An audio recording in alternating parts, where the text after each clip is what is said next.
Europe 1. Le journal de 8h sur Europe 1, Christophe Lamar. Bonjour Christophe. Bonjour Dimitri, bonjour à tous. Écoutez, c'était cette nuit à l'Assemblée nationale, débat sur la proposition de loi contre le narcotrafic. Au moment de passer à l'adoption de l'une des dispositions du texte, le système de vote électronique a fait le coup de la panne. Vous l'avez compris, nous sommes victimes d'une panne informatique qui n'est pas... Alors, facétie des débats, monsieur le ministre, une petite pièce du système qui a chauffé. Sous la tension, elle a chauffé. Donc le scrutin public de la vice-présidente Naïma Mouchou surchauffe après des débats enflammés. Bonjour Christophe Bordet. Bonjour à tous. Ce qui a profondément divisé les parlementaires, c'est la question de la confidentialité des messageries cryptées. Oui, et ce qui est sûr dans cette affaire, c'est que Bruno Retailleau a d'une certaine manière échoué à convaincre les députés du bien fondé de cette mesure, qui avait déjà fait long feu d'ailleurs en commission. Alors de quoi parle-t-on ? Eh bien de la nécessité d'imposer aux plateformes de messagerie cryptées comme WhatsApp de communiquer les échanges, les messages des trafiquants de drogue aux services de renseignement afin de mieux remonter les filières, de gagner en efficacité pour les arrêter.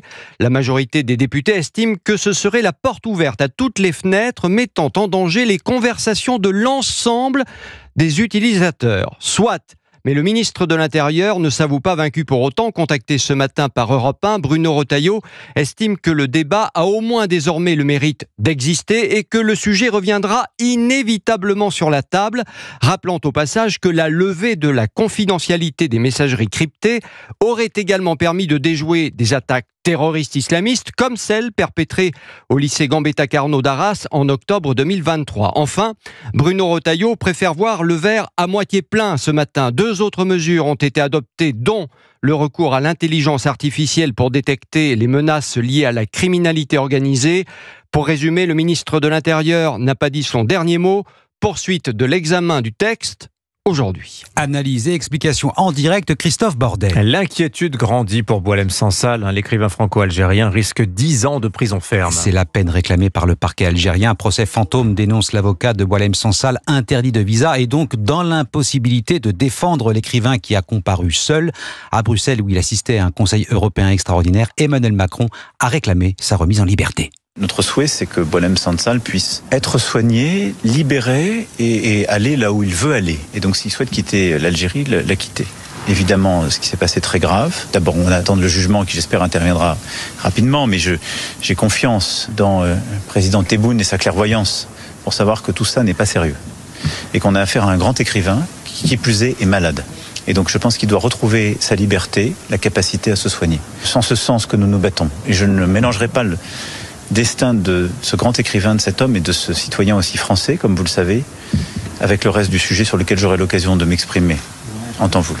Plusieurs messages ont été échangés et je souhaite qu'on puisse trouver une issue rapide à cette situation qui est une situation humaine, humanitaire et de dignité pour tout le monde. Réaction d'Emmanuel Macron hier à Bruxelles. Boualem Sansal sera fixé sur son sort jeudi prochain, date du jugement. Invitée d'Europe 1 matin, la présidente de son comité de soutien, Noëlle Lenoir, regrette le silence et l'inaction des Européens. C'est un prisonnier d'opinion dans un pays qui nous accuse quotidiennement de violer le droit international public et qui, lui, vole la liberté d'un écrivain qui devrait être une fierté nationale. Oui. Le président de la République a quand même évoqué une reprise des échanges qui avait été totalement interrompue. Le grand regret que nous avons, c'est l'Europe, puisque citoyen français, Boualem Sansal est citoyen européen, donc il a droit à la protection consulaire de l'Europe et il a droit aussi à la protection tout court de l'Europe. Et l'Europe, finalement, n'a rien fait. Et nous l'a fait savoir par une lettre que d'ailleurs nous comptons rendre publique prochainement. La présidente du comité de soutien de Boualem Sansal, Noëlle Lenoir, invitée de l'interview de 7h10 ce matin sur Europe 1. Vous écoutez Europe 1 matin, il est 8h06. Un sommet pour l'Ukraine à Paris, ce sera jeudi prochain avec Volodymyr Zelensky, c'est l'annonce aussi d'Emmanuel Macron hier. Un sommet pour une coalition des volontaires, comme l'appelle le chef de l'État, déclaration à la sortie du Conseil européen extraordinaire consacré à l'Ukraine et à la défense européenne. Arthur Delaborde. Ses alliés sont derrière l'Ukraine pour l'armer jusqu'au bout. C'est ce que veut démontrer Emmanuel Macron avec un nouveau sommet. Jeudi prochain à Paris, en présence du président Zelensky, nous finaliserons nos travaux de soutien à court terme de l'armée ukrainienne, de défense d'un modèle d'armée ukrainienne durable et soutenable pour prévenir des invasions russes, et puis des garanties de sécurité que peuvent apporter les armées européennes. Pas d'accord à attendre en revanche sur l'envoi de troupes au sol. La perspective d'un cessez-le-feu étant encore trop lointaine, explique le président français. Pour l'heure, la priorité est de se concentrer sur les besoins militaires à court terme. Sur cette question de l'aide à Kiev, Emmanuel Macron ne cache pas sa satisfaction après le virage que vient d'amorcer Donald Trump en affichant sa volonté d'aider l'Ukraine à obtenir plus de systèmes de défense anti-aériens. Il y a à peine 15 jours, les Américains cessaient leur soutien de très court terme. Et donc la situation était très critique. Tout ça a complètement changé. Il y a une stabilisation du côté américain. Une stabilisation américaine qui intervient au moment où Vladimir Poutine exige la fin de l'aide occidentale et en fait une condition préalable à tout accord de paix. Arthur Delaborde du service politique d'Europe 1, accord de paix qui passera d'abord par un cessez-le-feu, total ou partiel, la prudence s'impose, mais les premières lignes pourraient s'écrire en Arabie Saoudite en début de semaine prochaine. Américains, Russes et Ukrainiens ont prévu de s'y retrouver dès lundi. L'Europe se donne 5 ans pour se réarmer. La France lui emboîte le pas. Ça commence par la fabrication de poudre explosive. Les ministres de l'économie et des armées sur le site Renko à Bergerac en Dordogne. Inauguration hier d'une ligne de production de poudre pour obus de 155 mm. Emmanuel Macron avait posé la première pierre il y a un an. Début de production prévu cet été. Reportage Claire de Charrier. Une unité de poudre construite en à peine un an, voilà le résultat de la forte hausse des commandes depuis la guerre en Ukraine. David est chef de production chez Eurenco. 15 bâtiments représentant à peu près 7000 m² de surface au sol exploitable pour permettre la fabrication de poudre gros calibre. L'objectif que nous avons, c'est de produire l'équivalent de 1800 tonnes de poudre à horizon 2026 sur ce site de Bergerac. Les bâtiments sont espacés et construits pour éviter toute réaction en chaîne en cas d'explosion. Donc là, on est dans le bâtiment le plus blindé. Comme vous pouvez le voir, l'épaisseur des murs, c'est quand même pas n'importe quoi. On parle de 65 cm d'épaisseur de mur. L'entreprise a vu son nombre d'employés doubler depuis 2019 grâce, entre autres, à la création de cette unité. Une aubaine aussi pour la ville de Bergerac. Son maire, Jonathan Priolo. La ville de Bergerac accompagne les familles à s'installer. On a lancé un plan de construction de logements sur la ville. On accompagne sur l'inscription scolaire, sur la vie associative.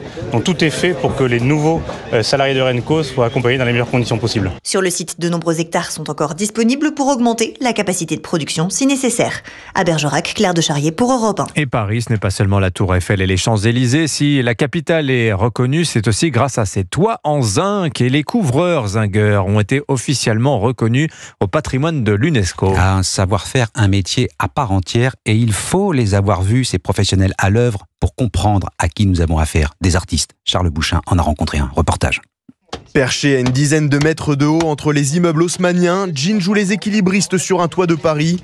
Couvreur depuis 30 ans, il débute aujourd'hui la pose d'une toiture en zinc. Et il est tout neuf, donc il est chromé. Après, il se patine, il devient cet aspect gris, grisonnant, naturel. Les manches retroussées, l'homme de 44 ans aime tout particulièrement travailler ce métal. Alors le zinc, c'est magnifique. C'est un rouleau à la base. On le découpe sur des plieuses à zinc, on le façonne, on les plie, on les découpe. Et après, au marteau, on tape, on tapote, on tapote. On fait ce qu'on veut avec le zinc. C'est comme un bijou. Et au-delà de l'aspect technique, ce que Jean apprécie, c'est de préserver un patrimoine architectural vieux d'un siècle et demi. Ça vient de chez nous quand même. C'est la France là, l'état pur. Le baron Haussmann avec Napoléon, ils ont fait en 17 ans 37 000 toits en zinc. C'est énorme, ils ont bien bossé quand même. C'est un métier extraordinaire, c'est la liberté. Merci au baron, merci à Napoléon. Et depuis Napoléon, les techniques ont bien évolué grâce à des outils plus modernes, mais il faudra tout de même un mois à Jean et ses équipes pour venir à bout de ce chantier de 50 mètres carrés. Un reportage Charles Bouchin. Les un mot du football, les Bleus condamnés à l'exploit après leur défaite 2-0 hier soir face à la Croatie, quart de finale aller de la Ligue des Nations. Match retour dimanche au Stade de France à Saint-Denis. Merci Christophe Lamar, c'était votre journal à suivre sur Europe 1. La grande interview Europe 1 CNews et ce matin c'est le PDG de Dassault Aviation, Éric Trappier qui sera face à Romain Desarbres. Bon réveil avec Europe 1.